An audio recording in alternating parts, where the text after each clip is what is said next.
Hello, everybody. Welcome to a very special episode of Player 2 Press Start. I'm going to dub this Player 3 Press Start, or Insert Quarter Start Game, since we are talking about the beat 'em up. How much time did you spend trying to come up with those alternate titles? I blocked out maybe 6-7 hours last night. Stood in front of the mirror. Nobody can see me, but trust me, I'm taking a pose while I say this too. And I just worked on material. So hopefully you all appreciate that. So today joining us is Alex Krasny, a fellow YouTuber. We're not on YouTube yet, but we might get there. And he also recently started a podcast. So say hello, Alex. Hello, thanks for having me on here. I've been following you guys. I've listened to about half your episodes, I would say. So I think that's pretty good. That's yes, not bad. definitely. We'll take it. Yeah, you guys, you actually a pretty good inspiration for me to start podcasting, because it's I always thought about it, but it always seemed too hard. And then Dan started talking to me, and he was like, it's not as hard as you think, and he helped me get it started. And now I have one, so it's great. Awesome. It's one of those things where when you kind of get the infrastructure in place and you get it all sort of set up, it kind of maintains itself for the most part. So it's just like, hey, here's a file, then you upload it, and it's very easy once you get everything in place. It's a lot of initial setup, and then it's easy after that. So, Alex, if people want to find you, where can they do that? I have a website. It's called Agree or Die, and I do video game, and I used to do necktie knots exclusively. Then I kind of ran out of necktie knots to do, so I started doing other stuff. I do a lot of rants, video game things, and I've changed the theme of the blog to be just a young men's lifestyle blog. That's the new thing. So it's some fashion stuff in there, video game stuff, and kind of pop culture things. And my podcast is now on there, and I have a YouTube channel, which is Alex Krasny on YouTube. By the way, I also want to mention that you have one of the most clever Twitter handles I've seen. Thank you. My Twitter handle is it's Lex Krasny, but the @ symbol makes my Alex, so it's like @Lex Krasny, and that came from a typo. Actually, my friend, whose name is Andy, he accidentally listed his Twitter name as like ND4, as name. And I thought that was the cleverest thing ever, but it turned out he was just mistyped it once, and I thought he changed his name to that. I'm like, well, I'm going to change my name to that because that is so clever. So there I go. I'm so dumb. While I was watching the YouTube stream of your podcast, it took me an embarrassing amount of time to realize what was going on with that Twitter name. Oh no, not as clever as I thought, I guess. No, it's super clever. I'm just dumb. Well, I think it's my fault in that case. But yeah, if you could follow me on Twitter, definitely do. So I am killagreg. You can find me at killagreg17. I'm Dan. You can find me at the Polygon1. And you can find us at Player2, PLAYRTWO. I can't even say it now. It's not very clever. It's the best we could come up with. That was short. It was the only thing that was available. You got to dump those vowels when possible. In the future, we won't use vowels. We'll just cut out the middleman. So, Alex, when Dan and I were discussing doing a Beat 'em Up podcast, we were talking with you, and you actually really helped us drive where the podcast was going. So, we're excited to have you. What are we laughing? Oh, you're the video. Let's just get this out of the way and explain what's happening, just so that when there's random laughing, people understand what's going on. So I'm on an old crappy laptop, and there's something wrong with the camera on this thing, and it just randomly zooms in and out for whatever reason. It refocuses on something, and it starts moving in and out. And we're doing this on Skype, and we're looking at the video for everybody, even though it won't be posted. And my camera is just absolutely insane. And it's hard not to laugh at it. It's got a mind of its own. I could just edit out the laughing. You could. Or we could post a video. Oh, we could post a video. That's also an option. Be a great introduction to our YouTube channel that doesn't exist yet. Mm-hmm. We're not. The first video we post is not going to be me with this mustache. No, it has to. And you know what? I'm going to edit that picture on our website. That's that logo of you. So it's just a mustache. Anyway, all right. So Alex, he led us into sort of guiding the games that we chose, and please continue with what you were saying, Greg. Thank you. So we were excited to actually be able to get you on here to bring your perspective to it, because I feel like in the long run, Dan and I were coming at this from a relatively amateur perspective. And I'm not familiar with, I'm not calling you not an amateur or whatever, but you definitely seem to have a more firm grasp on the genre than we do. So I feel like the beat 'em up, it found its roots in the arcades, both as a genre and where I came to them, and I have to imagine Dan did the same way. What was your arcade experience with the beat 'em up? In the arcade, the beat 'em ups that I played the most was definitely Battletoads. That's the one I played the most. I saw the other ones, but for some reason I never got into them. I was a big fighting game fan in the arcade days. I've had a resurgence of interest in the arcade beat 'em ups with emulators, and I've got them all on MAME now. So actually, all my arcade beat 'em up experience is coming from like the last 8 months, where I've really dove in and tried to find every beat 'em up I could find and play them all for a long time. The real beat 'em up experience I had is from Super Nintendo. That's where I got real deep with the final fights and the turtles and the Battletoads there too, and Knights of the Round Table like you played. That's where most of my experience came from. But it just in recent 8 months, why it's so new to me, I've really been going deep into beat 'em ups like this year, so it's really fresh in my mind. And I think that hopefully people listening to this also listen to our original beat 'em up episode. Dan and I sort of came to the conclusion that beat 'em ups, while we have a sense of nostalgia for them and they were fun, they didn't really vary much from the first one to the last one that we played. And thinking about it in this week between recordings, I feel like Dan and I didn't play any arcade version of a game. I feel like the console versions are usually generally stripped down, so you don't get that exciting flash that used to be in an arcade machine. Yeah, there's definitely a loss. The translation from arcade to console is a big hit, and you can play like the Turtles in Time on arcade and really see a difference in how exciting the game is. The Super Nintendo just can't really do it right. That game is really great on Super Nintendo, and I've put at least 40 hours into it, no question. But on the arcade, there's just so much more going on, and there's so many more enemies on the screen, and all the animations are so much smoother. And you're playing shoulder to shoulder with people, and there's really a camaraderie there. And you can do that on console too, on your Super Nintendo. But with 4 people playing, you really feel the whole cooperative spirit. And there's just so many beat 'em ups in arcade that never got ported, and it's unfortunate because they were much better than what did get ported for the most part. What would you say is your favorite arcade game that people might not have been able to play or hasn't really gotten a wide release? The best beat 'em up ever, and if anybody disagrees, we can go to war, is Dungeons and Dragons Shadow over Mystara. It's hands down the greatest beat 'em up ever, and I can tell you why a lot. And then beyond that, the X-Men arcade game, the Simpsons arcade game, and Aliens vs. Predator. Those are the 4 top-notch games that all brought something different to the table, that all had a really unique feel and look, and all never got a port. It's super sad. Now they're all available. Yeah. Well, actually, Alien vs. Predator is not available anywhere, but the other ones are available on Xbox Live Arcade and probably PS4, whatever that they call that. So you guys should definitely get Mystara and play it. Definitely. So what specifically makes Mystara a good game? Because we with River City Ransom, for example, Greg and I really enjoyed the kind of the added stuff around the edges, like being able to explore the streets and go to the shops, and there was a little bit more story to it, and it wasn't just like a straightforward here's a screen, kill the guys, move to the next screen. It was a little more involved. So Yeah. did it have stuff like that? Like what kind of brought it to the table for you? On River City, for just a sec, there actually is a screen, if you hit start or select or something, I forgot the combination, that tells you your character's stats, and you can see them all. And there is a punch, a kick, a jump, an agility, and they're all there, and I'm not sure what they all do. I mean, punch and kick is your strength of punch and kick, but there's also weapons, you have throw power, stamina, they're all there, so you can see them. And also, was one more thing I wanted to say.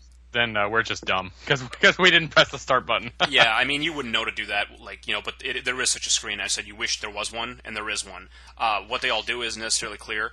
And there was one other thing I want to say about River City Ransom, but I forgot what it is. While you think of it, I will say that I actually did pick up a real copy of River City Ransom this week. Awesome. So Nice. We can play that anytime Yeah, you want. should. Dan. You guys should play it again. It's so great, and it's just a great game. It's so much fun, and you can do so much. Look up a speedrun of that game on YouTube because it's hilarious. Because it's like a little Jackie Chan going around throwing garbage cans at everybody, and it's so funny. It's really funny. But anyway, Mystara, it does have a lot of the things you like. First off, here's one of the things. There's 5 characters, and they're all completely different. Like, completely. Nice. You have a fighter, a cleric, a dwarf, an elf. No, there's 6 characters. A thief and a wizard, and they all play totally different. They have different moves. That game also has a full inventory you can access in the middle of the game, which is the clunkiest interface of all time, but it's awesome that it's there. You can open up, and there's you have throwing daggers and a bow and arrow and healing potions and magic spells that you can access through an inventory system. There's random drops. Like, enemies will drop things randomly, like knives and money. There are shops where you can spend your money to get more stuff. You level up and learn new spells if you're a magic user. You can block, which I'm a huge fan of, the ability to block in those fighting games. I mean, beat-em-ups. And every character, like I said, every character is completely unique. And then there's tons of enemies. There's branching paths that you pick where you're going. There's just so much to it. It's insane. There's boss fights where if you beat the boss faster, like fast enough, you get to go to a happier place. And if you can't beat him fast, you go to like a bad place. And like you don't get the choice if you don't beat him fast enough. Really, and that's all from an arcade game. Yeah, that's all that game. It's very true to Dungeons and Dragons, like the way that it's. If you're a Dungeons and Dragons fan, you're gonna have a lot to enjoy. Like the cleric, he can just kill skeletons.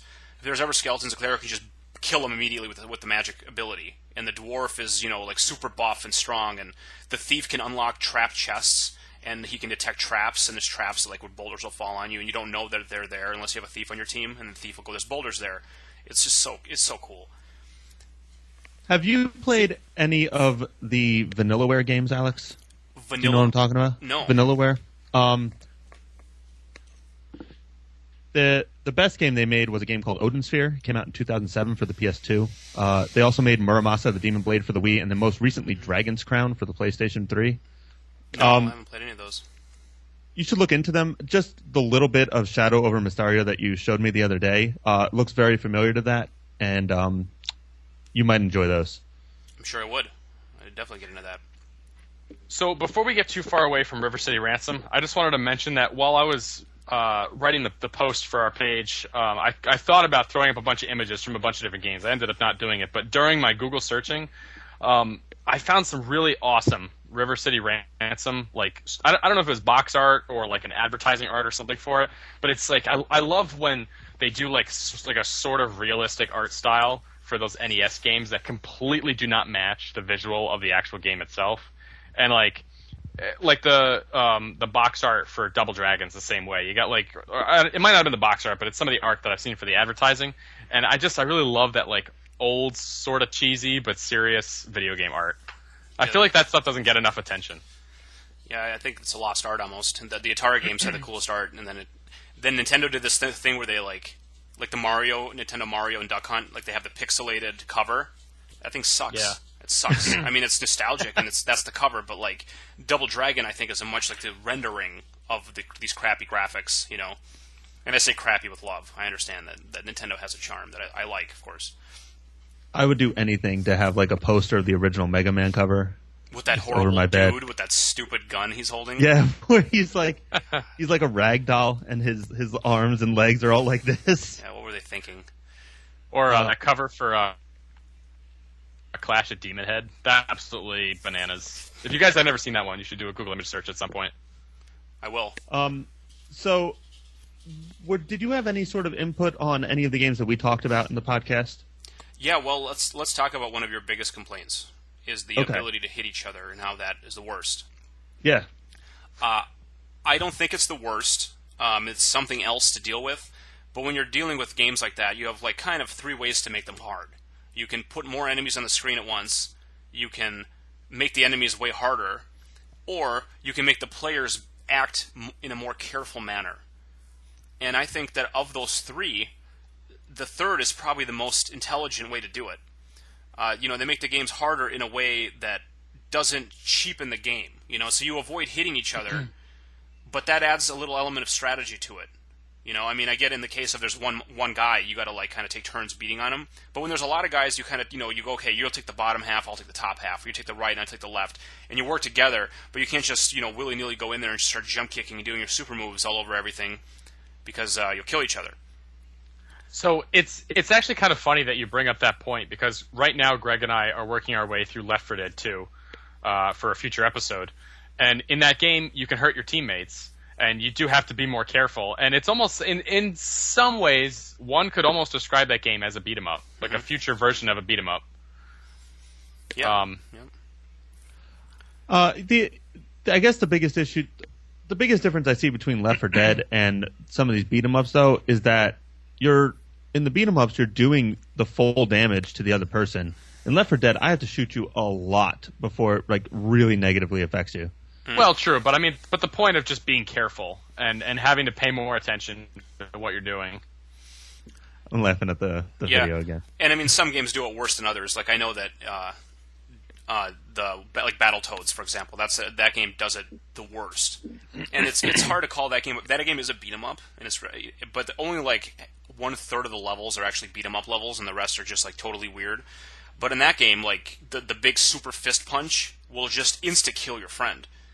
Really? It'll just one-shot him, like the same way insta-kills bad guys. Like if you have to like kind of wind up to it, but if you wind up to the big punch and your friend gets in the way, he's just dead. It's insane, and that game does it like poorly, you know. And in other games, like I think River City Ransom does it well, because you can do a lot of things to not hit your friend. You have a whole plane, you have 3D plane to walk in. You can jump over attacks, and you can pretty much stay away from each other. But at the same time, if you're just throwing metal pipes into like a brawl, you could hit your friend in the back of the head. So you got to, show some discretion, and I think that adds a little touch of realism and interest. I would definitely say that out of all the games that death did happen in, River City Ransom was the easiest to avoid the other person.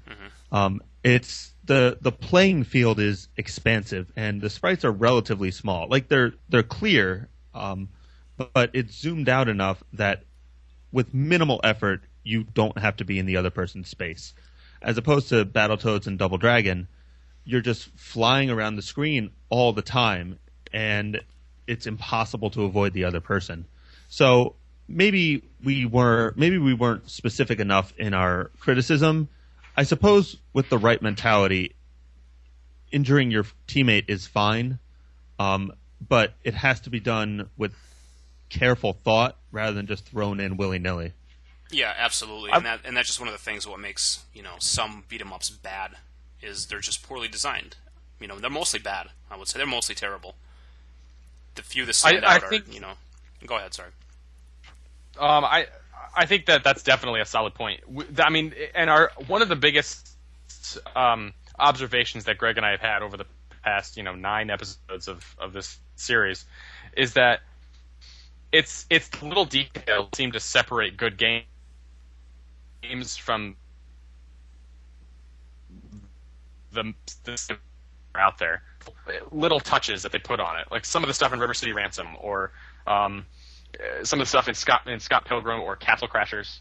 It was like when you if you want to just throw together a beat 'em up, that's easy, and it's easy to put a first person shooter together like Battlefield 4. I mean, easy. I put that in quotes. It's obviously a big endeavor, but to really make it more thoughtful and take the time to think through the problems and to come up with creative solutions makes it that much more enjoyable of a game. And most of them didn't seem to do that. Most of them were just like generic, like, there's a bunch of guys on the screen. And like Teenage Mutant Ninja Turtles 2, if that wasn't a Turtles game, I don't think I'd have much interest in it. Having now replayed it again and being like, that wasn't quite what I remember. It's a little sad because playing this again sort of ruined the nostalgia I had for Turtles 2, the arcade game. Yeah, that'll happen. What touches do you like the most? Like right now, if you could make a new game, what would you for sure put into it? I liked that you sort of had, like in River City Ransom, I liked that you had stats. I mean, we failed to sort of fully understand how those worked, but I mean, I understand the concept of stats, and I figured they were having an impact of some sort. That was interesting. I like when you have more story to it. So like River City Ransom and Scott Pilgrim, which is essentially a clone of that. I liked in Knights of the Round, I liked that you had different, and like you mentioned with Dungeons and Dragons, you had classes of characters. So in Knights of the Round, I played King Arthur, and I was all over the screen, and I was more agile, but I didn't do quite as much damage. And whoever the character is that Greg played as, he's a little slower, but he did more damage.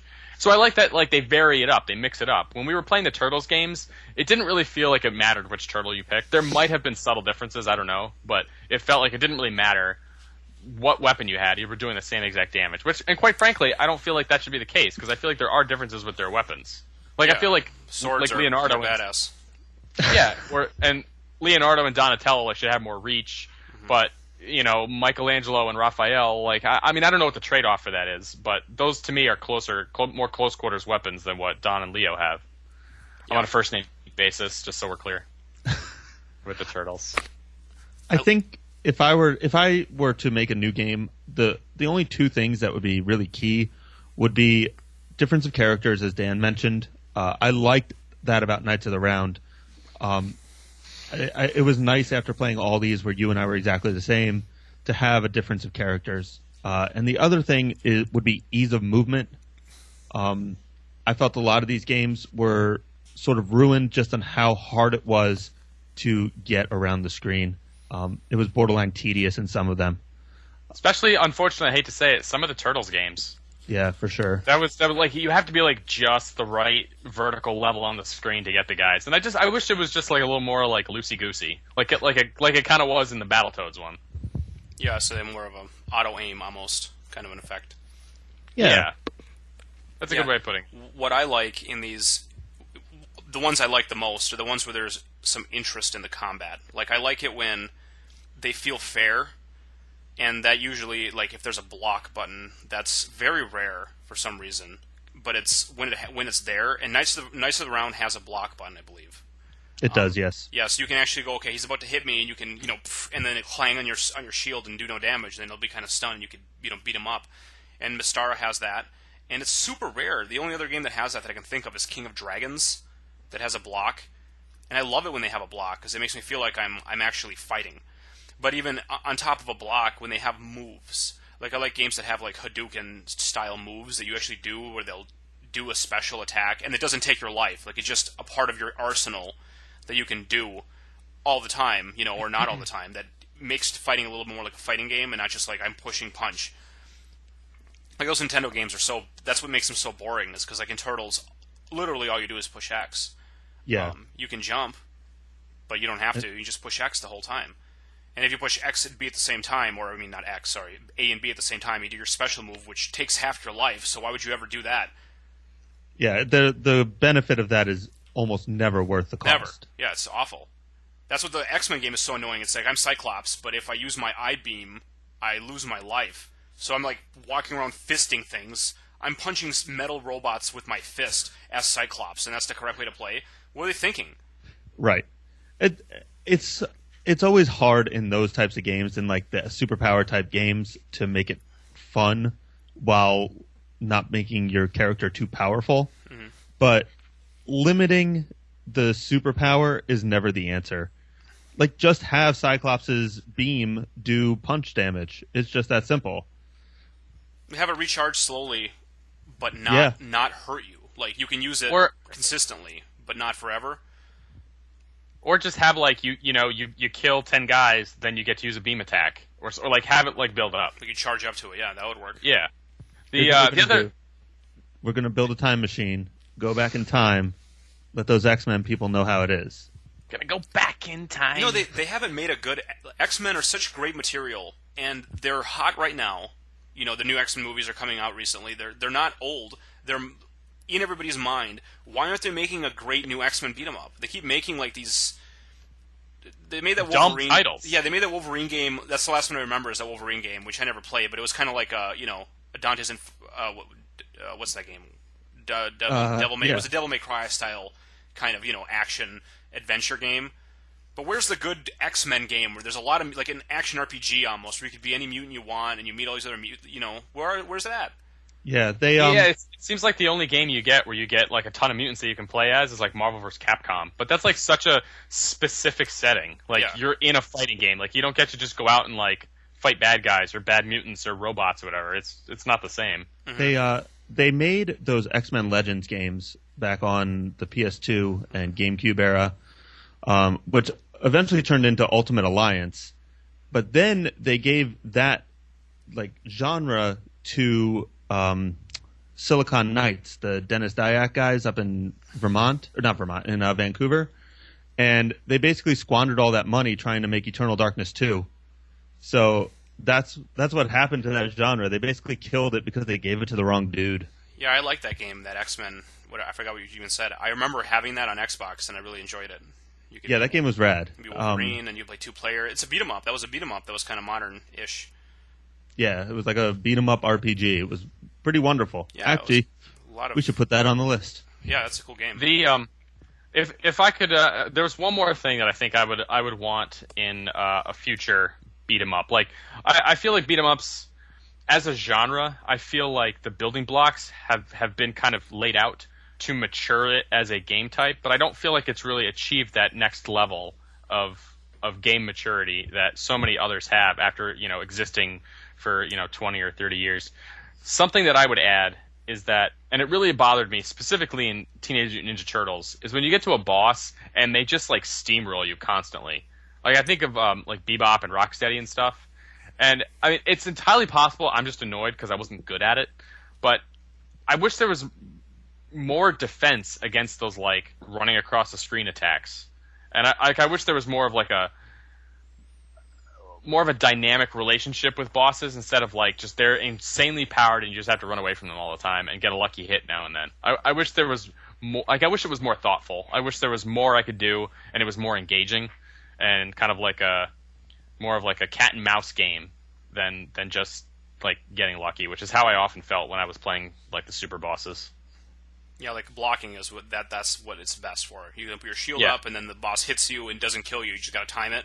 And that makes you feel like you're fighting the boss and not just getting, steamrolled. Yeah, getting steamrolled or just trying to use your life points to, buffer you attacking him and who's going to die faster. That's not fun. That sucks. So, have you played any of the modern beat 'em ups like Scott Pilgrim or Castle Crashers or anything like that? Yeah, I played a lot of Castle Crashers, a lot of it. Have not played Scott Pilgrim. I'm a big Castle Crashers fan, though. I played it with two friends. One of my friends, I beat it 4 times with him. With different, because when you beat it, you unlock like that other guy and then the other guy, and then you keep getting new dudes. So I got the ninja and I got that knight with the blade, the buzzsaws, and it kept being fun to play it over and over again. And then I played it once with a different friend, so I played the hell out of that game. I would say, love it. Can you think of any other games that we might not have talked about? Sega Genesis is a gap we have right now in our conversation. That includes Golden Axe from the arcade and from Genesis, and Streets of Rage. And if you remember playing Streets of Rage or seeing it, there's this stupid character named Skate with rollerblades. And he's only stupid because he has rollerblades and his name is Skate. If his name was Henry, he'd be way less dumb.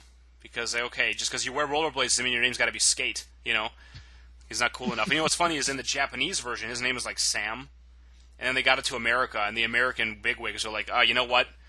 He could be more edgy if his name was Skate to match with his persona a little bit better. So they called him Skate, and now he's like the stupidest character of all time. But that's like what I remember most from Streets of Rage. I was always a Nintendo kid growing up. I didn't own a Sega Genesis until maybe 2-3 years ago. So I definitely missed Golden Axe and Streets of Rage and all that. Dan, did you play any of them? I didn't. We had a Sega Genesis. My brother and I were extremely spoiled, and he had a Genesis, I had a Super Nintendo, so I definitely made out in that department. We had some Sega games, but it was in his room. I didn't play it that often. His room smelled funny, so I didn't tend to play it. And I didn't have any for Super Nintendo, so. Yeah, I mean, me too. I was always a Nintendo kid as well. I played Streets of Rage at a friend's house, and it's kind of like the poor man's Final Fight, I would say.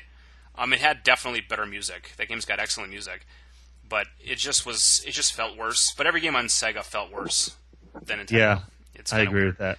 Do you think that's just because of how we grew up. Like Nintendo has such a distinct feel compared to Sega games. Do you think Sega feels off because we're not used to it? Yeah, I think that's part of it, because there's people who are Sega fans, and all I can say is, how? Because Nintendo's just always better, but, maybe if you get used to one and not the other, then the other feels weird, and that's probably it. But the music in Streets of Rage is definitely better. I have the soundtrack. I never played the games, and I have all the soundtracks. They're so awesome sounding. I'll have to get it and splice them in here.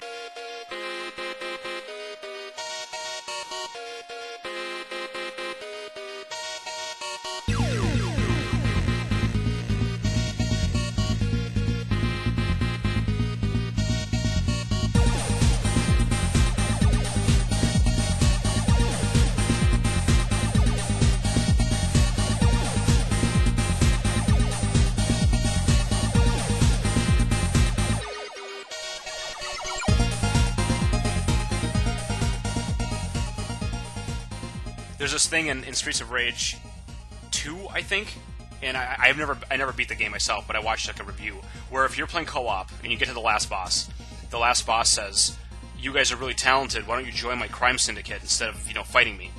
And then you get actually a choice to say yes or no. And if you both say yes, then the game is over and you both just join him.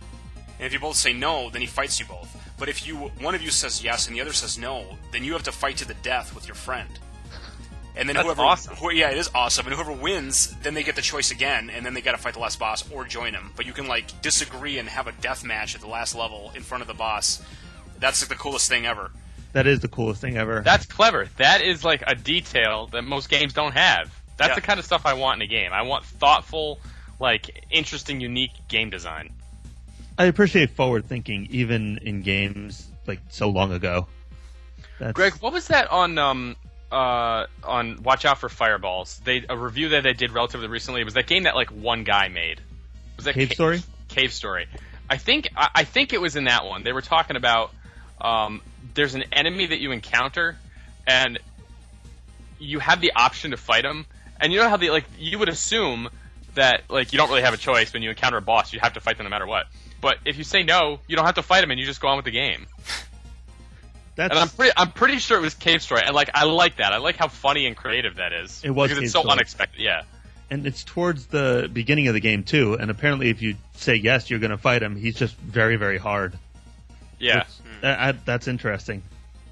Yeah, that's cool. It kind of teaches you that you can avoid some fights that way. Maybe I never played Cave Story.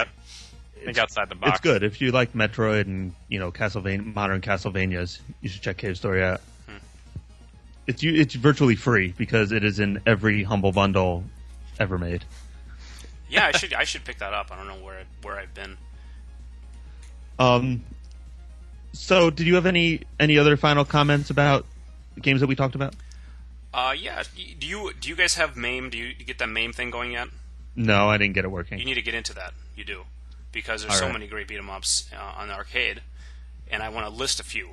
That I haven't already listed, like Alien vs. Predator. Check that out. That game has cool features such as really awesome combat moves, 4 totally unique characters, including Arnold Schwarzenegger. He's a guy.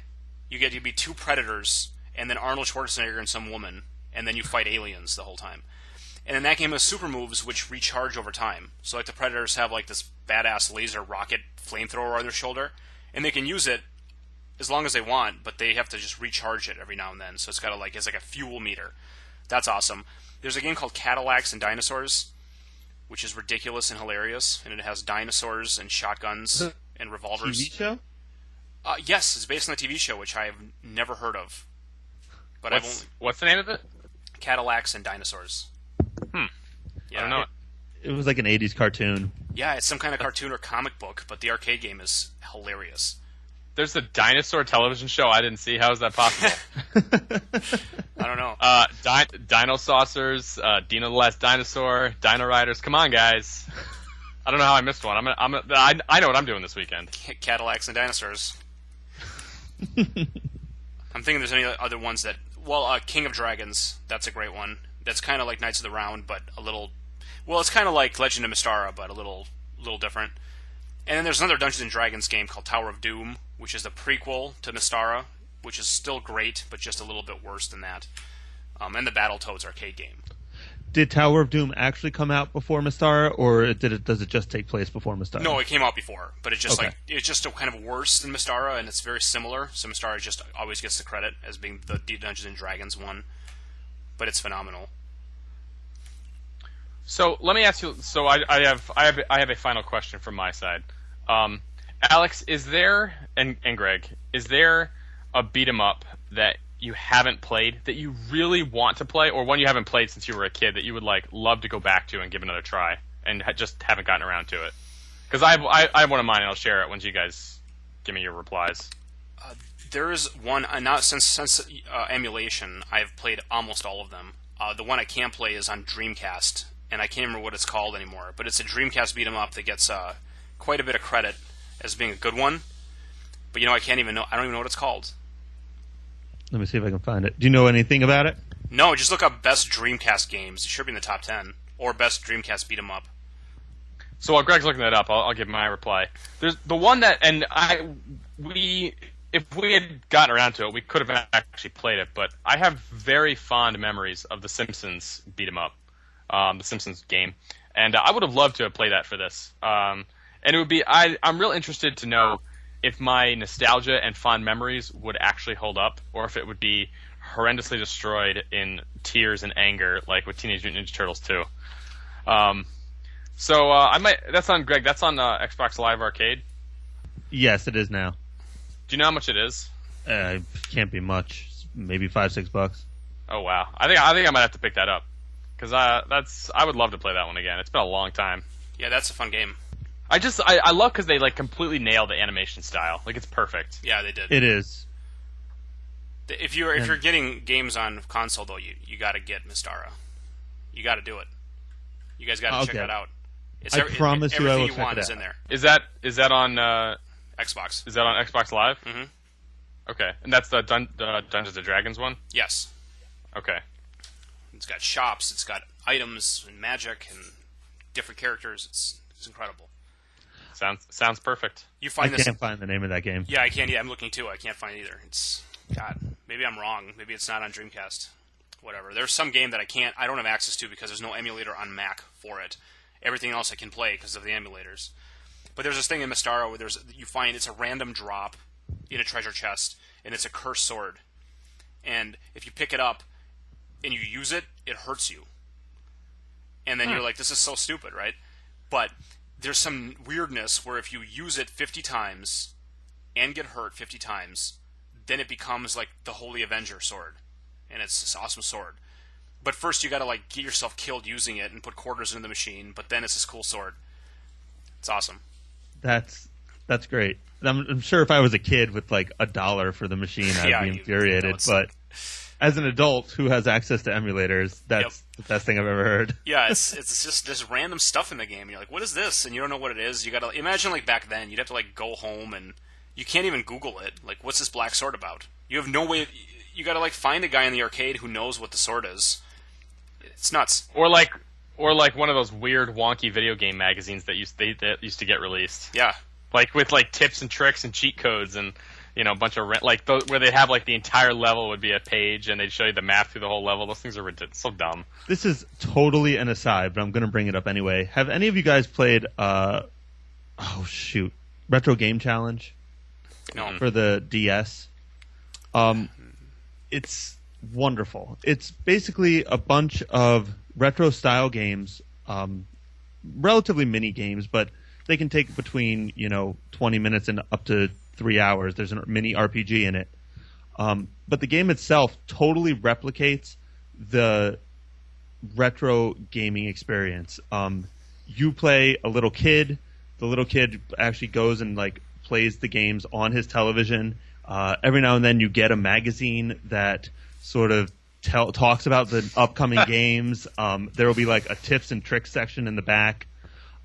It's a simply wonderful game. It's for the DS. And at this point, you could probably find it for $10. So if you have a DS, you need to pick that game up. Sounds like a very charming game. I'll get it. It's wonderful. I will be getting it. There's going to be a remake of River City Ransom. It's coming out soon. A modern remake. It was a Kickstarter that succeeded, and I get Retro Magazine, which is also a Kickstarter that now I love. And then it was a big expose on this River City Ransom remake, and it looks completely amazing. There's like tons of characters, and the graphics are still the same style, but like way more HD and in depth. And there's always cool blood effects and stuff when you hit people, and there's ridiculous fighting with throwing chairs and everything breaking. It looks amazing, so I'm definitely going to be getting that. Did you play Double Dragon Neon? No, I never played it, but I looked at it, and I almost got it. There was a lot of backlash towards that game. I wasn't totally sure why, so I thought maybe you might have some insight on it. Yeah, I wonder why that would be. It seemed like a pretty good port. It looked like the same style of... The music was great. I got the soundtrack. I know that much. I like that you have all the soundtracks to these games you've never played. Yeah, I've been collecting video game music for forever, and now it's kind of like a thing to do, but I've been doing it since before it was a thing to do, so I'm pretty hipster in that way. Since we're talking about Double Dragon, I just want to mention how disappointed I was that Double Dragon 5 was just a typical fighting game, like a Mortal Kombat style fighting game.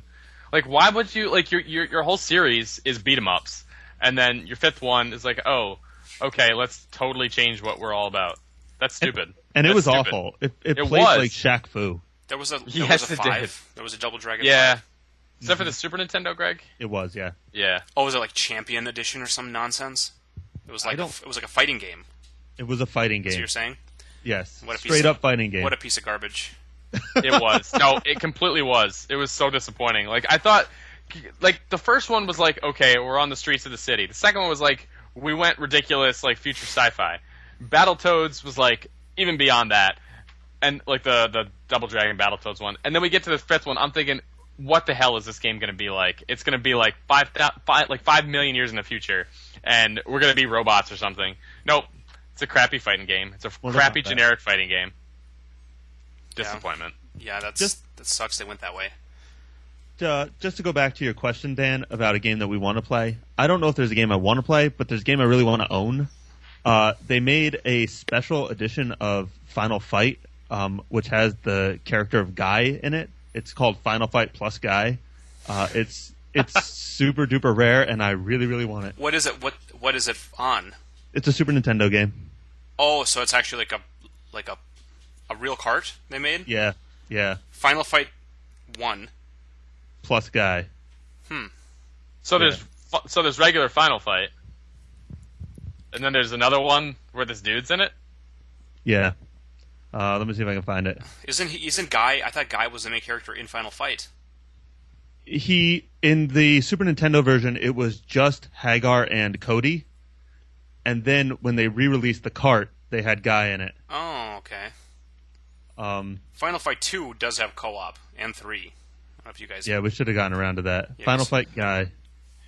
It's probably good we didn't, because, I mean, we filled up a full podcast just talking about the ones that we did. We can always do a second episode and revisit all these other games we didn't play. It sounds like there's a lot of good ones. And it'd be good to get the main ones, too, which sound like they're pretty fun. Oh, yeah, the main ones are... And play all the ones that you played, like Turtles in Time and Turtles 2. Play those on MAME, and then notice the differences. And King Arthur. Those games are so much better on MAME. It's awesome. I sense a follow-up podcast coming around. Yeah, there you go. We'll just be player 2, press start, talk about beat 'em ups from now on. For a while. For a while. Do we have any final thoughts before we wrap this up? Yeah, let's talk. I want to talk a little bit about what happened to the genre, and I agree with what you said in your podcast, where it kind of became hack and slash, and what Devil May Cry is, which I've heard it be called player action, which is like the stupidest sounding name, but it's a beat 'em up, like the one with that God. What's that one? God of War. Yeah, God of Kratos? War. Yeah, Kratos. God of War, Ninja Gaiden, Devil May Cry. Those are beat 'em up games. And how are they different than beat 'em up? They're exactly the same thing. They just have They're just way longer, but like that's what they are, And then even like it's hard for me to even say like a game like Diablo isn't a beat 'em up. I mean, it's more of it's an RPG definitely, but the only things you do is if you're a warrior, all you do is click on enemies. Right. It's very beat 'em up esque, But Diablo's that's a bit narrow, but I don't think the genre died. It just stopped being 2D, Yeah, they're making a comeback with these retro indie games like Scott Pilgrim. Yeah. The remake of River City Ransom. So I think they'll be back. I'm so glad that's happening. I'm glad that there is a forum for retro games. where modern sensibilities for games can be inserted into a style of game that we love, so that all the tedious things that were required from back then, like the desire for quarters, can be, wiped clean from the framework of the game, but you can still have that core there that we really love. Yeah, I'm happy about that too. And how cheap they're getting too. They're so cheap. The indie games, the humble bundles, and it's so $10 is the most you'll pay for one of these games almost always. I love it. Do you ever feel bad paying the 1 cent above the average for the humble bundles? No, I don't feel bad. I always feel like I'm cheating somebody. I mean, they do make a ton of money. Look how much they make. It's like, $6 million divided by 5. Okay. I mean, that's more money they're going to make selling it any other way. That's true. It's great for them, and at the same time, I don't invest any time in those games almost ever. I think probably of the Humble Bundle games I've gotten, I'm not saying they're bad. I don't have the time anymore. I play like 4 games ever, and I try all the Humble Bundle games for one time for 5 minutes each, and then rarely could go back to them. That's what happens to me, and then I that's kind of why I stopped buying them. I'm like, well, so like the concepts are interesting, but like I'm not gonna invest the time to beat this entire game. Mm-hmm.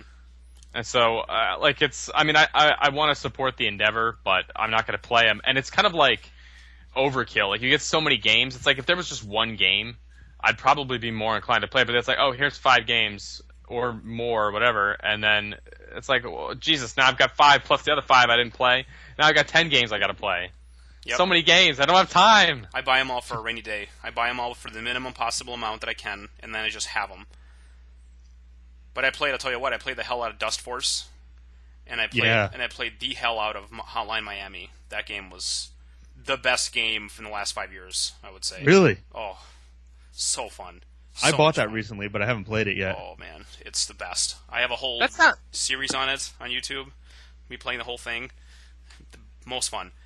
What's the deal with Hotline Miami? I remember hearing about this. I remember there was like things were bananas about this like a couple months ago, right? Yeah, it's a top-down, like really pixelated retro graphics, like ultra violent sort of fast action game where you're just like you pick up all these random weapons in this house and just kill everybody for no reason, and it's super gory and hilarious.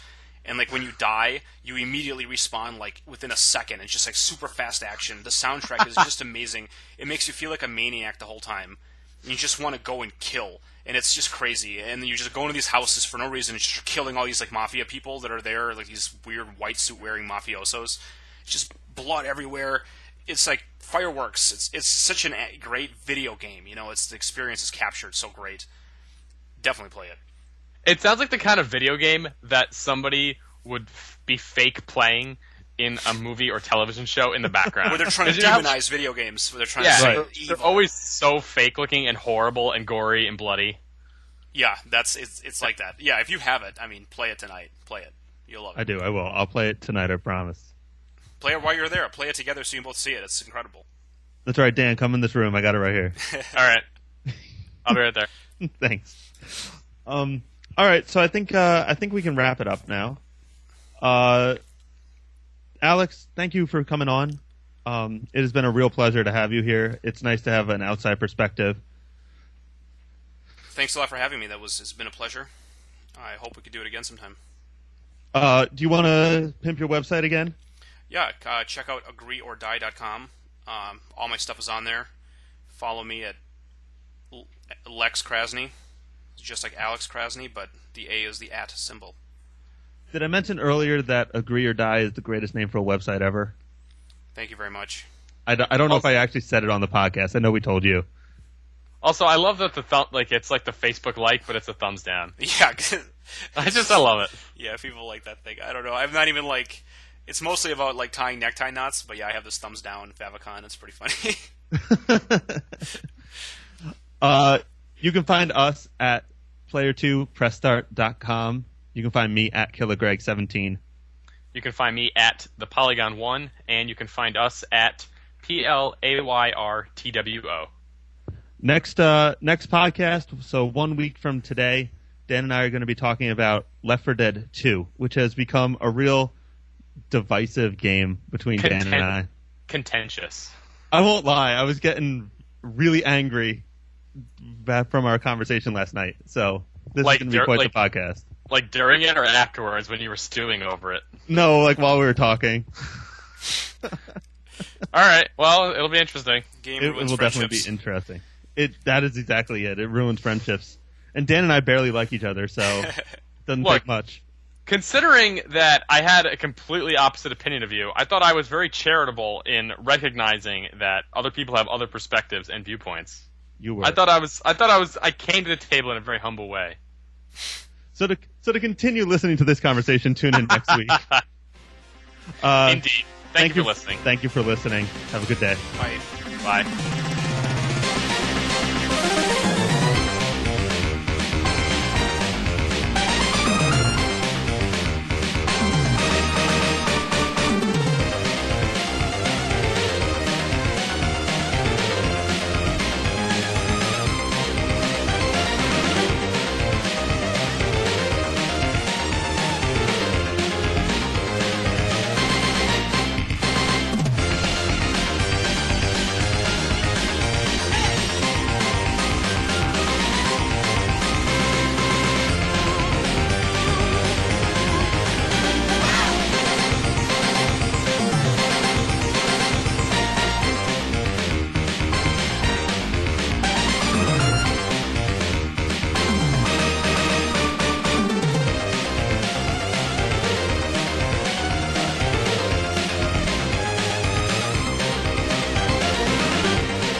You don't have to get dressed up for us, Your t-shirt was acceptable. It's too late Did you put a tie on?